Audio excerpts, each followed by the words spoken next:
दोस्तों ये एक ऐसा टॉपिक है जो कि ऐसा नहीं बोल सकते कि भाई आज आ रहा है कल नहीं आएगा, कल आ रहा है परसों नहीं आएगा। ये आज भी है, ये कल भी है, ये परसों भी रहेगा।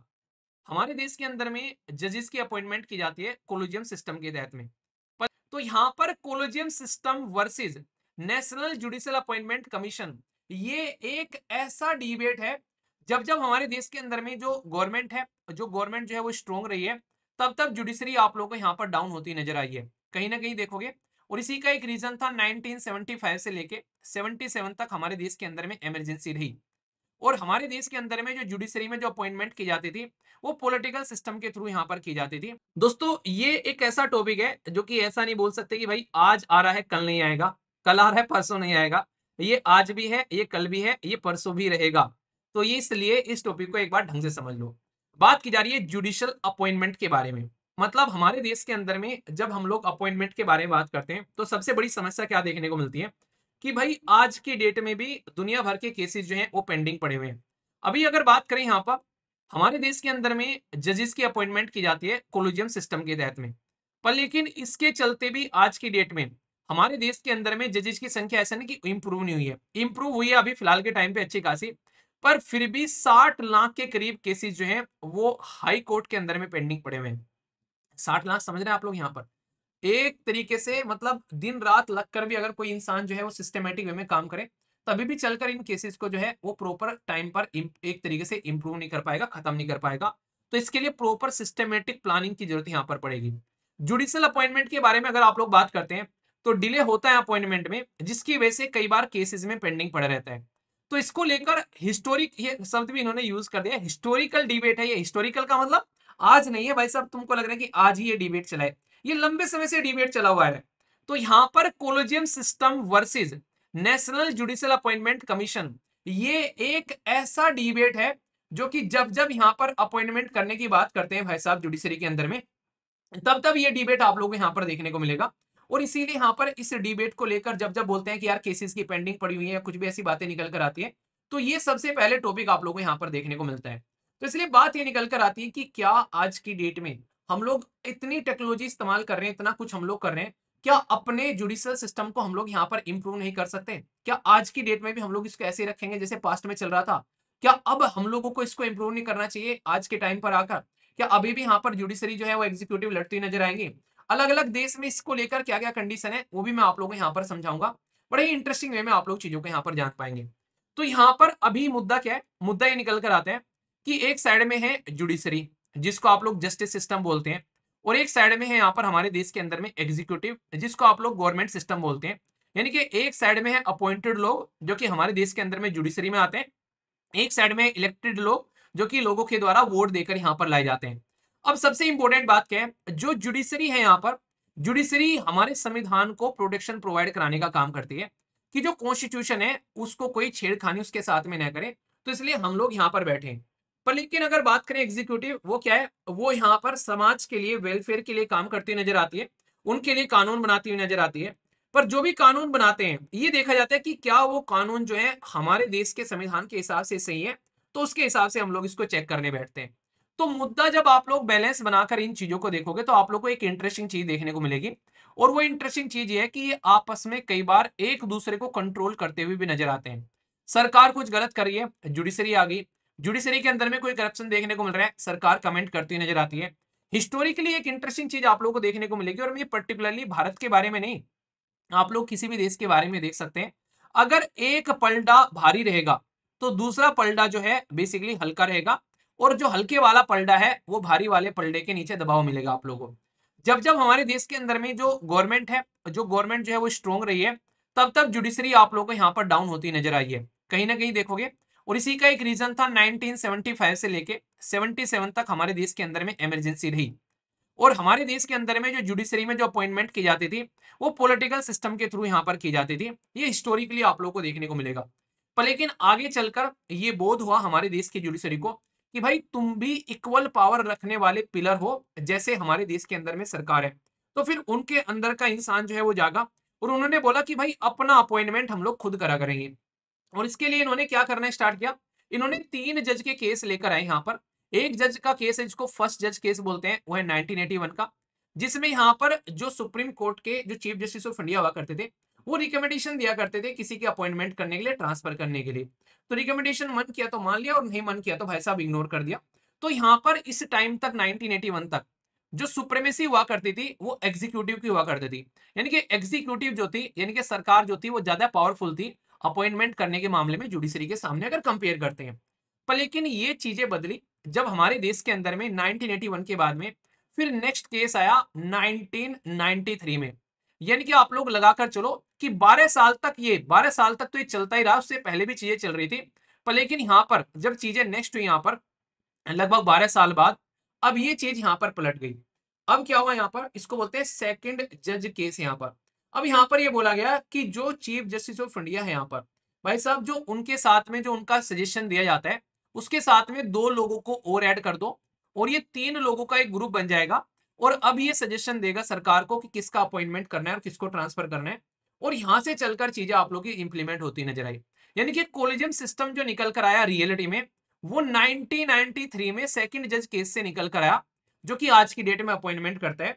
इन्होंने ये बात इसलिए बोली कि जुडिशरी जो है उसका इंडिपेंडेंट रहना जरूरी है। यहाँ पर अगर जुडिशरी इंडिपेंडेंट नहीं रहेगी तो ढंग से अपना काम नहीं कर पाएंगे। तो chief justice of India plus 2 senior most जज निकाल कर लेकर आओ और ये अपॉइंटमेंट करेंगे यहाँ पर आज की डेट में, जो कि हमारे देश के अंदर में देखने को मिलेगा। अब यहां तक ही चीजें नहीं रुकी, फिर बोला गया यार 2 लोग जो है उनका सजेशन लेके एक चीफ जस्टिस ऑफ इंडिया यहाँ पर अपना काम कर रहे हैं तो गड़बड़ी हो सकती है, तो क्यों ना इसको बढ़ाया जाए। तो फिर यहाँ पर आरोप लगे कई सारे कोलेजियम सिस्टम के ऊपर में। और फिर यहाँ पर आता है थर्ड जज केस और ये है 1998 का। यानी कि 1998 यानी कि 1998 में यहाँ पर ये एक तरीके से रेफरेंस देते हुए कि भाई प्रेसिडेंट को अगर कोई सजेशन चाहिए तो आर्टिकल 143 का इस्तेमाल किया जाता है। 143 का मतलब है कि प्रेसिडेंट को जुडिशियल मैटर में अगर कोई सजेशन चाहिए तो वो यहाँ पर जुडिशरी से लेगा आर्टिकल 143 का इस्तेमाल कर कर। अब इसके अंदर में इन्होंने बोला कि 5 लोग होने चाहिए कम से कम, जिसमें 4 तो सीनियर मोस्ट जज रहेंगे और एक रहेंगे चीफ जस्टिस ऑफ इंडिया। और ये सजेशन देंगे अब किसी इंसान को कहां पर अपॉइंटमेंट करना है और कहां पर ट्रांसफर करना है। ये एक इतना स्ट्रॉन्ग सिस्टम बन गया हमारे देश के अंदर में, जिसको आप लोग कोलिजन सिस्टम बोलते हो। और ये कोलिजन सिस्टम आज तक अपॉइंटमेंट करता हुआ नजर आता है। तो आर्टिकल 143 एक तो याद रखना और 2 आर्टिकल और याद रखना। जब हम लोग बात करते हैं सुप्रीम कोर्ट में अपॉइंटमेंट के बारे में तो हम लोग इस्तेमाल करते हैं आर्टिकल 124।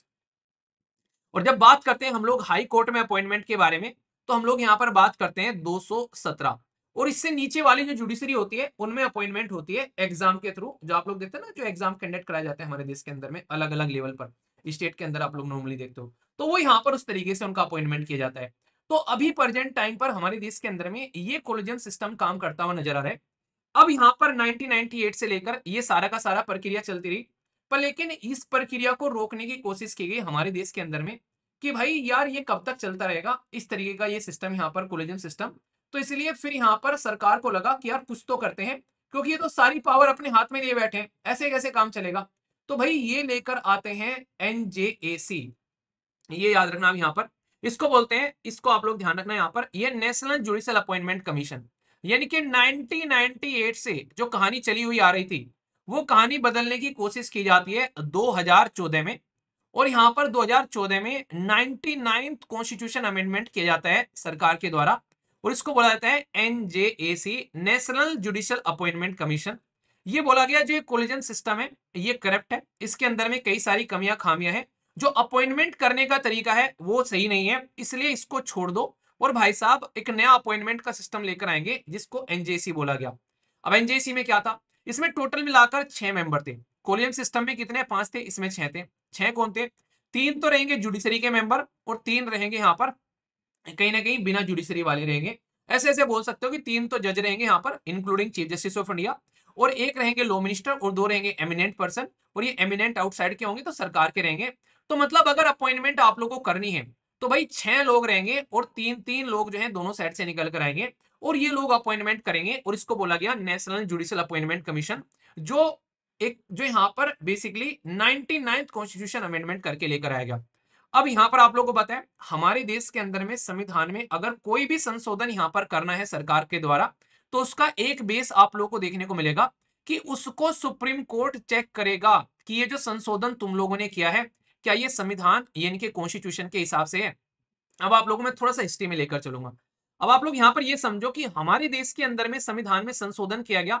बेसिकली ये कब किया गया? ये 99 कॉन्स्टिट्यूशन अमेंडमेंट किया गया 2014 के अंदर में। पर लेकिन अब तक जुडिशरी जो है वो समझ चुकी थी हमारे देश के पॉलिटिकल सिस्टम को। तो उन्होंने पहले ही 1973 के अंदर में यहाँ पर, जो कि उस टाइम पर तो ढंग से इंप्लीमेंट कर नहीं पाए, पर आगे चलकर इन्होंने लेकर आए टाइगर केस। टाइगर केस मतलब बेसिक स्ट्रक्चर का कॉन्सेप्ट, जो कि केशवानंद भारती केस से निकल कर आया 1973 में, कि सरकार चाहे संविधान में जो चेंज चाहे वो चेंज कर ले, जो तुम्हारा मन करता है तुम वो कर लो, पर लेकिन जो चेंज तुम यहां पर करोगे, वो चेंज जो है इंप्लीमेंट जो करोगे, उससे पहले कोर्ट जो है यानी कि सुप्रीम कोर्ट जो है उसको चेक करेगा और ये देखेगा कि भाई तुमने ये संविधान के हिसाब से कानून बनाया कि नहीं बनाया। तो 2014 में जो नेशनल जुडिशियल अपॉइंटमेंट कमीशन लेकर ये आए, इसको फिर चेक किया गया कोर्ट के द्वारा, और कोर्ट ने चेक कर कर बोला ना, ये नहीं चलेगा भाई, ऐसे करके कोर्ट बोला, और इसको ठंडे बस्ते में डाल दिया ये बोलकर कि नेशनल जुडिशियल अपॉइंटमेंट कमीशन जो तुमने यहां पर ये दिया है, ये नेशनल जुडिशियल अपॉइंटमेंट कमीशन आज की डेट में हमारी इंडिपेंडेंसी को हर्ट कर रहा है। तो यहां पर अगर जुडिशरी आजाद ही नहीं रहेगी तो भाई काम कैसे करेगी, तुम्हारे पॉलिटिकल प्रेशर में आ जाएगी। तो इसके चलते इन्होंने इसको नल एंड वॉइड करार दे दिया और इसको ठंडे बस्ते में डाल दिया नेशनल जुडिशियल अपॉइंटमेंट कमीशन को, और फिर से कोलिजन सिस्टम जो है वो काम करना स्टार्ट कर दिया। यानी कि 2014 से लेके अब मैं आर्टिकल डिस्कस कर रहा हूं आप लोगों से 2024 में, यानी कि 10 साल हो गए, अब फिर से क्वेश्चन मार्क लगने लगा कि भाई क्या हम लोग अपने कोलिजन सिस्टम को इंप्रूव कर सकते हैं या फिर कुछ और कर सकते हैं, क्योंकि जो चल रहा है भाई वो सही से काम नहीं कर रहा है। समझ में आ गया? पूरी मैंने हिस्ट्री समझा दिया आप लोगों को, अब आप लोगों को डाउट नहीं होना चाहिए इसको लेकर कुछ भी, कि पहले कहां से चला, फर्स्ट जज केस आया, सेकंड जज केस आया, अब फिर हम लोग यहाँ पर पहुंच गए हमारे देश के अंदर में। तो ये जो अभी तो मैं अपने देश के बारे में आप लोगों से बात कर रहा हूँ, अभी आप लोगों से थोड़ा सा इंटरनेशनल लेवल के बारे में बात करूंगा। नल एंड वॉइड का मतलब आप लोग ये समझ सकते हैं कि उसको बर्खास्त कर दिया। नल एंड वॉइड का मतलब हो गया कि बर्खास्त कर दिया, आप लोग इसको यूज नहीं कर सकते। सेम काम किया इन्होंने इलेक्ट्रोल बॉन्ड स्कीम के बारे में, आप लोग को पता है अभी सरकार लेकर आई थी इलेक्ट्रोल बॉन्ड स्कीम कि भाई साहब पैसा दो और एंजॉय करो। तो उसको सुप्रीम कोर्ट ने क्या किया, बताइए कौन सा आर्टिकल बोला कि उसका हनन हो रहा है, और उसको भी नल एंड वॉइड करार दे दिया, ठंडे बस्ते में उठाकर डाल दिया। तो इसके चलते आप लोग यहां पर इसको समझ सकते हैं। तो अभी 2014 से लेके 2024 में आ गए, तो 10 साल हो गए, फिर से यहां पर इनको चुल मच रही है कि भाई आज की डेट में जो अपॉइंटमेंट है उसमें गड़बड़ी है, उसको भी इंप्रूव करने की कोशिश करो। तो इसके चलते जो भी आज की डेट में अपॉइंटमेंट ट्रांसफर में जो आप लोग इस्तेमाल कर रहे हैं कोलिजियम सिस्टम, ये भी इसके अंदर में कई सारी कमियां हैं। तो इन कमियों को दूर करो तुम यहां पर। सबसे पहले तो बोला जाता है कि lack of accountability and transparency, मतलब ट्रांसपेरेंसी भी नहीं है, अकाउंटेबिलिटी भी नहीं है, ये दिक्कतें देखने को मिलती है। यानी कि इसके अंदर में तुम अपॉइंटमेंट कैसे कर रहे हो, तुम ढंग से बताते नहीं हो, मतलब इनका हालत जो है वो यूपीएससी जैसी है। यूपीएससी को ये बोल लिया कई बार भाई साहब, कई सारी पिटीशन चली गई, कई सारी आरटीआई चली गई, यार जब तुमने प्रीलिम्स ले लिया, उसके बाद में तुम मेंस लेते हो, उसके बाद में तुम इंटरव्यू लेते हो, उसके बाद में तुम फाइनल मार्क्स निकालते हो प्रीलिम्स के कि प्रीलिम्स की कट ऑफ क्या है। भाई जब तुमने प्रीलिम्स ले लिया तो उसके प्रीलिम्स के मार्क्स जो है तुम जब रिजल्ट आता है तभी बता दो यार बच्चों को। पर लेकिन यूपीएससी ऐसा नहीं करती है। यूपीएससी इस्तेमाल कर रही है इलेक्शन कमीशन ऑफ इंडिया वाली ट्रिक, कि भाई जब तक इलेक्शन कंडक्ट ना हो जाए, कंप्लीट ना हो जाए, तब तक जुडिशरी इसमें इंटरफेयर कर ही नहीं सकती, वरना इलेक्शन कंप्लीट नहीं हो पाएंगे, यहां पर बीच में रुक जाएंगे। तो यूपीएससी भी ऐसे ही पैटर्न फॉलो कर रही है कि जब तक भाई हमारे देश के अंदर में ये पर्टिकुलर एग्जाम पूरा फाइनल ना हो जाए, सिलेक्शन ना हो जाए, उसके बाद में जाकर ये मार्क्स बताते हैं कि ये है प्रीलिम्स के मार्क्स, ये है मेंस के मार्क्स, ये है सिलेक्टेड कैंडिडेट के मार्क्स, ये है अनसिलेक्टेड कैंडिडेट के मार्क्स। तो पूरा डेटा सामने निकाल कर रखते हैं, और फिर उसमें ये भी बताते हैं कि हमने 100 क्वेश्चन दिए थे प्रीलिम्स में जीएस के अंदर में, उसमें गलती से ये 2 क्वेश्चन गलत हो गए। भाई अब क्या कर ले उनका, पहले तुम बताते कि तुमने क्वेश्चन गलत दिए हो तो हम कोर्ट में जाते, तुम्हारा सिलेक्शन प्रोसेस रुकवाते, फिर से पेपर करवाते। तो ये उस चीज को भाई साहब आप लोग को एंटरटेन करते ही नहीं है, एक तो ये कमी रहती है इसके अंदर में। दूसरा, किस तरीके से तुम आंसर राइटिंग की कॉपी चेक करते हो, यार उसका कुछ तो क्राइटेरिया बताओ कि तुम कैसे कैसे मार्क्स देते हो, ये कुछ तो समझाओ बच्चों को, ताकि बच्चे उस हिसाब से अपनी आंसर राइटिंग की प्रैक्टिस कर सके। इसके बारे में ये कुछ नहीं आप लोगों को बताते हैं। हालांकि कुछ जो यूपीएससी के जो मेंबर्स हैं, चेयरमैन से उनके इंटरव्यू आते हैं तो हल्का फुल्का आइडिया वो देते हैं, पर लेकिन एक प्रॉपर फ्रेमवर्क होना चाहिए कि कैसे मार्क्स आप लोग देते हो, उसके बारे में कुछ नहीं बताते। टॉपर सी जो लिख के आते हैं भाई साहब, उनसे पूछ लेते हैं कि तुमको मार्क्स अच्छे मिल गए तो तुमने क्या लिखा था बता दो, उसके बेस पर हम भी देख लेंगे यार तुम क्या कर रहे हो। तो इसलिए ये यहाँ से अंदाजा लगता रहता है, ठीक है। तो यहाँ पर सबसे बड़ी बात क्या है कि ट्रांसपेरेंसी नहीं है, अकाउंटेबिलिटी नहीं है, क्योंकि घर में तुम क्या कर रहे हो, कैसे तुम अपॉइंटमेंट कर रहे हो, कई बार तो अपने ही भाई भतीजों को अपॉइंटमेंट तुमने कर लिया पास्ट में, तो क्या कोलेजन सिस्टम सही है? तो कोलेजन सिस्टम भी दूध का धुला नहीं है, ये सरकार बार बार बोलती नजर आती है और आरोप भी लगाती है इसके ऊपर में। अगर बात करूं यहाँ पर, इसके अंदर भी कई बार नेपोटिज्म, भाई भतीजावाद, फेवरेटिज्म, अपने ही इंसान को, दोस्त को बैठा लो यहाँ पर लाकर, वो देखने को मिलता है। और सबसे इंटरेस्टिंग चीज है कि कोई क्राइटेरिया नहीं है कि भाई जजों का सिलेक्शन तुमको कैसे करना है, तो ये क्राइटेरिया तुम फिक्स करो।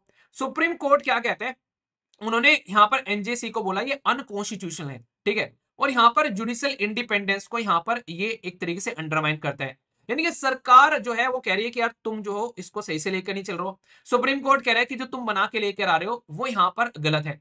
तो नेशनल जुडिशियल अपॉइंटमेंट में जो बोला गया कि 2 एमिनेंट पर्सन आएंगे, 2 सीनियर मोस्ट जज आएंगे, चीफ जस्टिस ऑफ इंडिया रहेंगे और लॉ मिनिस्टर रहेंगे, तो ये 6 लोग रहेंगे।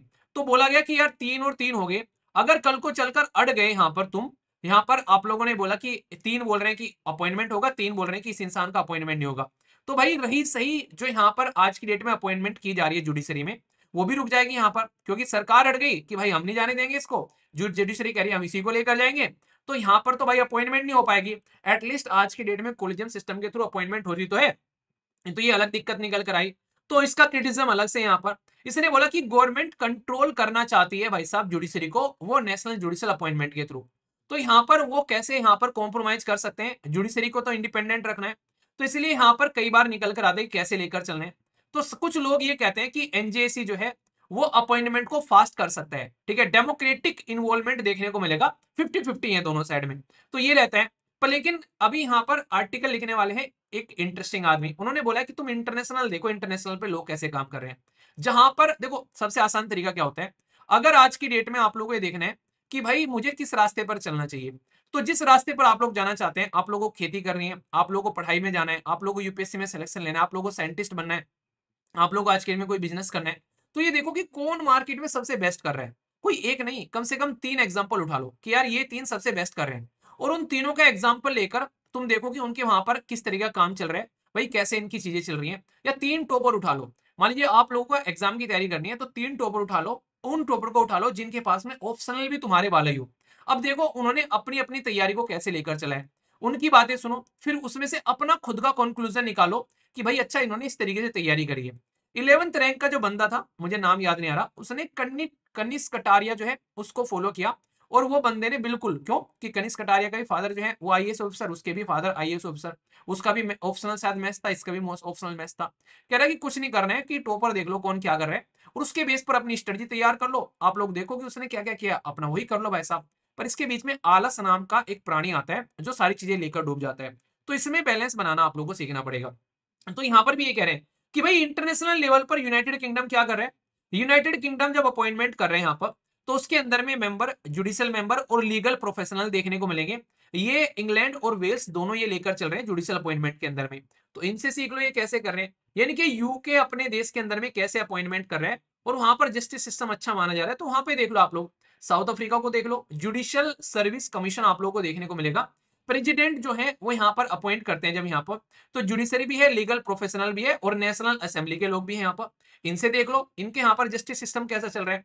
यहाँ से नहीं देखना आप लोगों को, साउथ अफ्रीका से नहीं देखना, नहीं देखना साउथ अफ्रीका, साउथ अफ्रीका कहाँ पर है, साउथ अफ्रीका ये रहा, यहाँ से सीख लो, यानी कि या तो नॉर्थ से सीख लो या साउथ से सीख लो, और या फिर बीच वाले से किसी से सीख लो, फ्रांस से सीख लो, वहां पर भी जस्टिस सिस्टम अच्छा खासा है। फ्रांस भी क्या लेकर चल रहे हैं यहाँ पर, फ्रांस से भी यही कर रहे हैं कि भाई अपॉइंटमेंट जो की जा रही है फ्रांस के अंदर में, तो मिनिस्टर जो है वो यहाँ पर एक तरीके से जो मिनिस्टर ऑफ जस्टिस कंसल्ट करता है काउंसिल के साथ में जब अपॉइंटमेंट किया जाता है, यानी कि यहाँ पर गवर्नमेंट जो है वो मुखिया है, यहाँ पर भी अपॉइंटमेंट आराम से चल रहा है।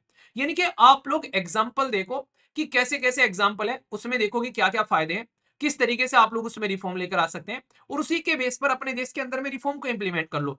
मतलब कहने का यह कि चीजों को समझाने की कोशिश की जा रही है कि तुम चाहो तो इनको ऐसे इंप्लीमेंट करके चल सकते हो, पर लेकिन तुम चाहोगे नहीं तो फिर कैसे होगा, इसका समझ में नहीं आ रहा यार, ठीक है। तो यहाँ पर तो सबसे पहले तो एड्रेस करो कि इनसिफिशियंसी के क्या रीजन है करंट सिस्टम के अंदर में, मतलब सिलेक्शन नहीं हो रहा है, कुछ तो कमी होगी, एनसीईआरटी का फाउंडेशन बेकार होगा, सी सेट नहीं हो रहा होगा, आंसर राइटिंग में दिक्कत आ रही होगी, ठीक है, या फिर अपना अब जो प्रीलिम्स के क्वेश्चन ही प्रैक्टिस नहीं हो रहे हैं, या फिर ऑप्शनल ही कवर नहीं है। अभी सबसे बेहतरीन टाइम है सितंबर में बैठो, सितंबर अक्टूबर नवंबर दिसंबर, दिसंबर तक 4 महीने में अपना ऑप्शनल कंप्लीट करो, ठीक है, उसके बाद में फिर जनवरी से आप लोग के हो जाते हैं भाई साहब प्रीलिम्स से फोकस।